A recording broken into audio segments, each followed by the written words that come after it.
CM KCR అన్న కుమార్తె రమ్యారావు డీజీపీని కలిశారు. తన కొడుకు రితేష్ రావు గురువారం నుంచి కనిపించడం లేదని ఫిర్యాదు చేశారు. గురువారం రాత్రి బంజారాహిల్స్ పోలీసులమంటూ కొందరు వ్యక్తులు తమ ఇంటికి వచ్చారని, తన కొడుకు లేడని చెప్పినా వినకుండా ఇల్లంతా వెతికారని చెప్పారు. ఆ రోజు నుంచి తన కొడుకు కనిపించకుండా పోయారని రమ్యారావు ఫిర్యాదులో పేర్కొన్నారు.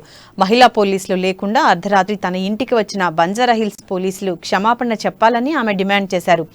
అసెంబ్లీలో దొంగలు దుర్మార్గులకు పోలీసులు రక్షణ కల్పిస్తున్నారని రమ్య ఆరోపించారు. కాగా రాష్ట్రంలోని వివిధ సమస్యలను పరిష్కరించాలని డిమాండ్ చేస్తూ ఎన్ఎస్యుఐ అసెంబ్లీ ముట్టడికి పిలుపునిచ్చింది. దీంతో ఎన్ఎస్యుఐ అధ్యక్షుడు బాల్మూరి వెంకట్ సహా పలువురు కార్యకర్తలను అరెస్టు చేసినట్లు సమాచారం. అరెస్టు చేసిన వారిలో ఎన్ఐఎస్యు నేత రితేష్ రావు కూడా ఉన్నట్లు తెలుస్తోంది.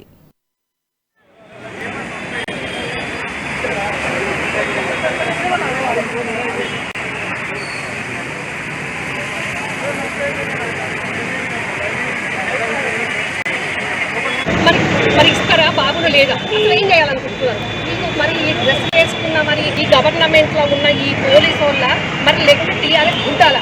నా కొడుకును ఏం చేయదలుచుకున్నారు? ఈరోజు విద్యార్థులు ఏం చేయదలుచుకున్నారు? మరి డ్యాములు చేసి స్కీములు మింగిన దొంగలను ఈరోజు ప్రొటెక్షన్ ఇచ్చుకుంటూ ఈ అసెంబ్లీలో వాళ్ళను ఏసీలలో వాళ్ళని కూసోబెట్టుకుంటూ వీళ్ళు ప్రొటెక్షన్ ఇస్తారు ఈ పోలీసు వాళ్ళు. కానీ విద్యార్థుల పక్షాన ప్రజల పక్షాన మాట్లాడుతున్న ఎన్ఎస్ఐ నాయకులనేమో ఇంత దౌర్జన్యంగా నిర్దాక్షిణ్యంగా ఫోన్లు కలవట్లేదు, ఎక్కడున్నారో తెలియదు, ఏమి సమాచారం ఉండదు. మరి మేము తల్లిదండ్రులు ఏం చేయాలి చెప్పండి?